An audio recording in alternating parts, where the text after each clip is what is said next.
Hello, beautiful new day, beautiful new you. I want to offer you a remembrance that you are such a divine creation of God, and you are the beauty that you see all around you. You put a face to the landscape, you put words to the wind, a mouthpiece. You give eyes to the unseen, what we can see, we can express. I want to remind you and re-invite you to step into the beauty of what it feels to live a life with an untamed heart. And in that really comes down to honoring all cycles of life. And that can be a really difficult thing this day and age. Not so much difficult, but a trained, we've almost been trained to live in avoidance of the cycles of life. Author Joanna Macy says, we live in times of a great amnesia and anesthesia, because it's almost promoted to forget and then numb. And that doesn't have to happen after traumatic experiences in your life, after mistakes that are made. Your identity as this macrocosmic being, this divine shepherd of the earth, this divine reflection, it doesn't have to be solidified and redefined within one mistake, one moment, one trauma, or even a million mistakes, and a million traumas. That's what it is to be human. That's humanity. That's what it is to be human, is to actually experience all of these experiences. And that is one of the greatest opportunities that we have. We don't have to wrap these stories or the experiences around us as if they make up and embody who we are in the fullness of our being. The most precious gift that we have is the gift of choice. We get to choose.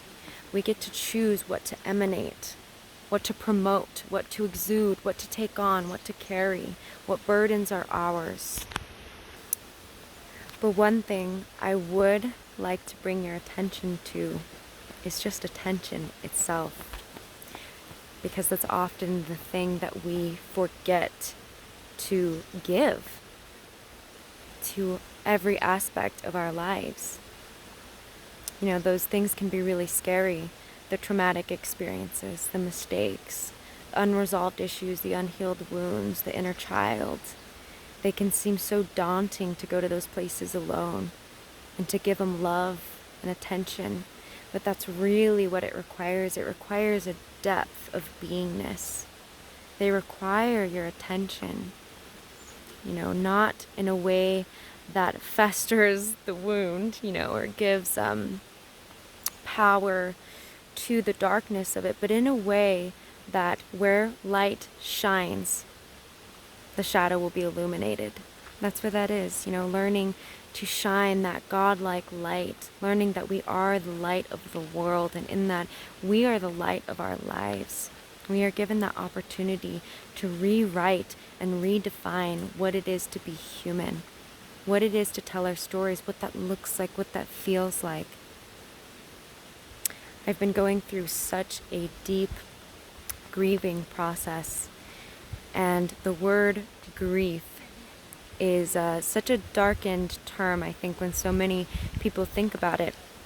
But something that I have recently been learning is the art of grief, of active grief, of not a passive grief, not a grief that recedes, but a grief that exceeds, a grief that expands, and loves. And really, that's the measure of our love for something, is the expression and the honoring of it.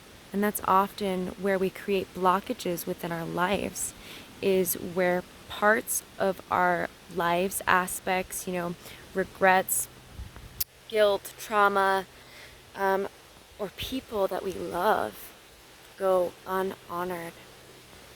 Unhonored.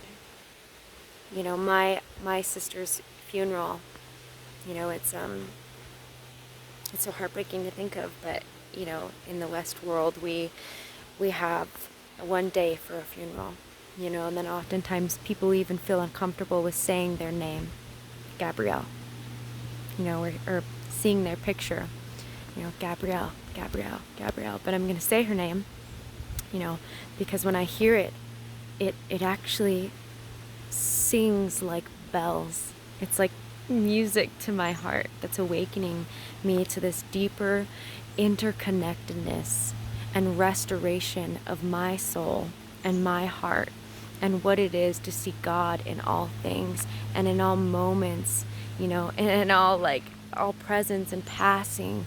And it's like all aspects of life. It's the honoring and understanding and willingness to accept all parts of your being, all moments within your life, giving them the sacred spaces necessary and the attention necessary to learn from them.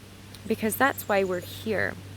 We actually have that innate curiosity to learn, you know, and it's an awesome opportunity. So don't sell yourself short.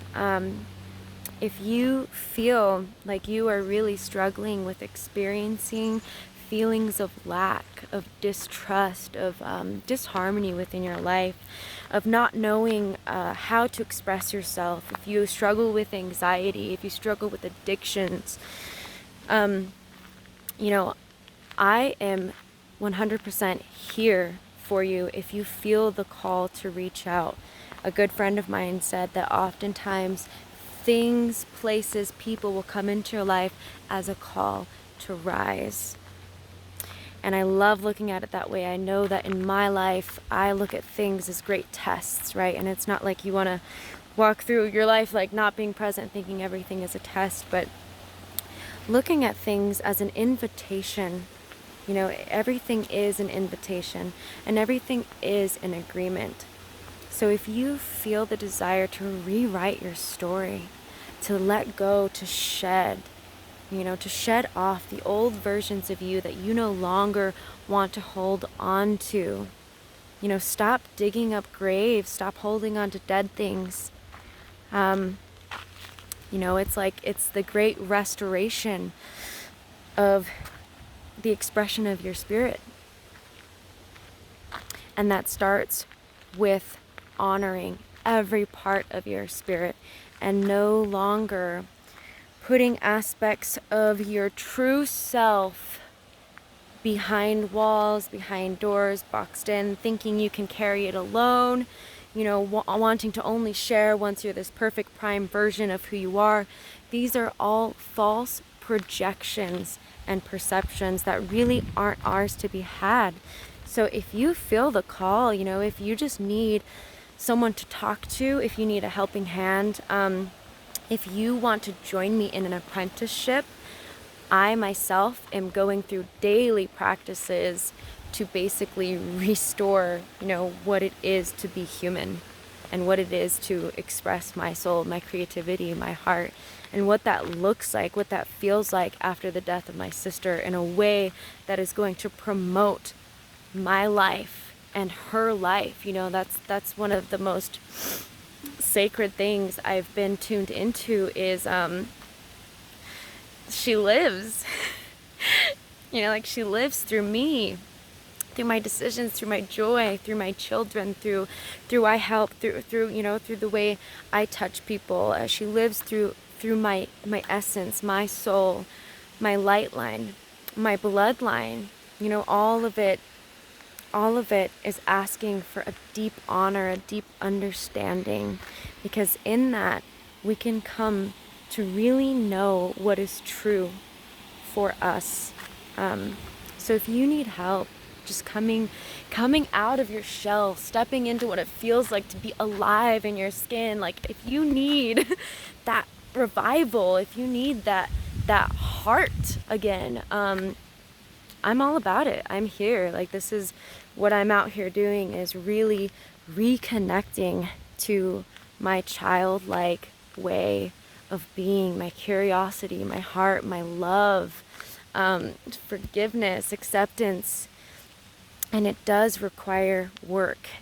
You know, it's not just going to come, especially with experiencing traumas or lack or distrust or anxiety.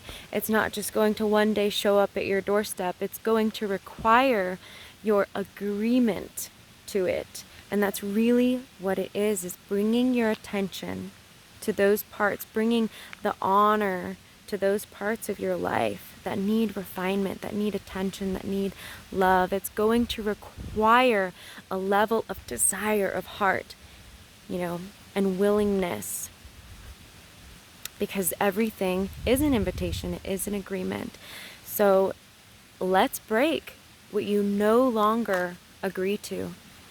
Let's break those cycles, and let's start stepping into a way of being that honors and promotes life and that promotes your full expression. Let's allow that to come through.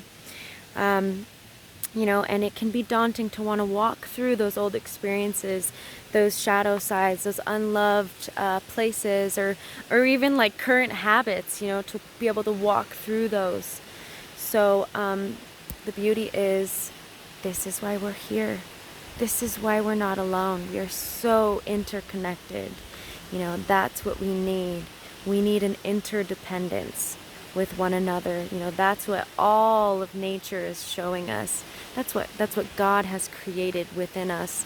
And, you know, in our external world, in nature, is this deep level of interconnectedness. All things rely on one another's. It is this living ecosystem, and within our bodies, our souls, and the body of humanity is this beautiful, brilliant ecosystem, you know, of the heart, of the soul, of our expression.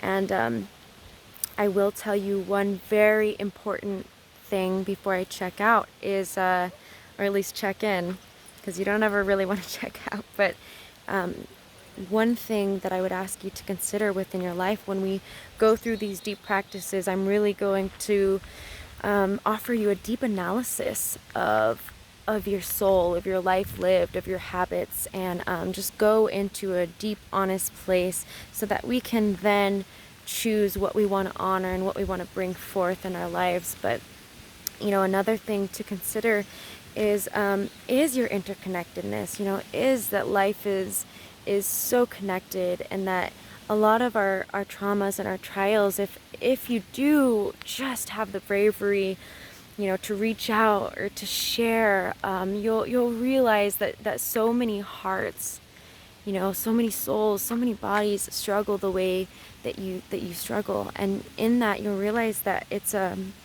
can actually be looked at as a form of love, you know, because the way I'm starting to love the world is that it's not my own. It's not my own. You know, your stone isn't yours just to carry. You know, it is mine as well. You know, and the flower isn't just there. You know, when you pluck one flower, you pluck another, and when one soul is hurting, another soul is hurting.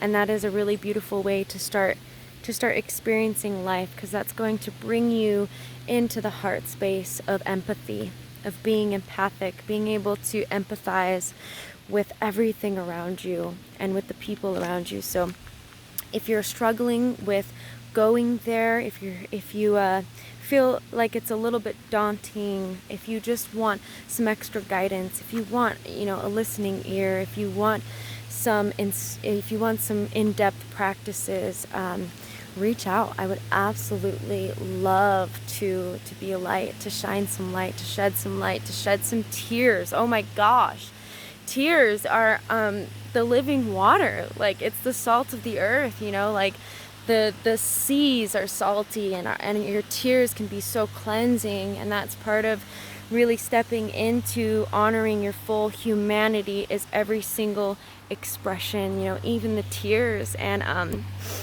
that's like, that in itself is a level of honor. You know, when I think about my sister, yeah, it brings me to tears. I will I will cry for her. I love her, and that's my level of honor. I will cry for her. I will always honor her. You know, and that's a love so deep that it will bring you to tears, and you don't ever have to feel ashamed for feeling those deep levels of your human expression that is the soul shining through.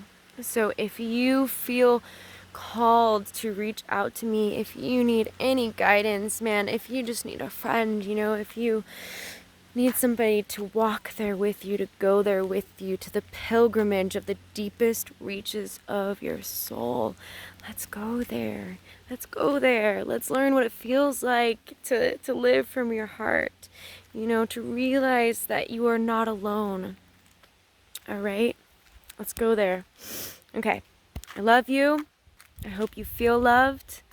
I hope that you feel free to express and to create and design the life and the expression that you really want to give unto the world, because it is your choice. It is yours to decide what that looks like, what that feels like, and what that sounds like for you. You know, all right.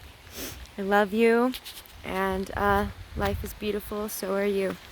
Peace out, peace within. Grief Goddess.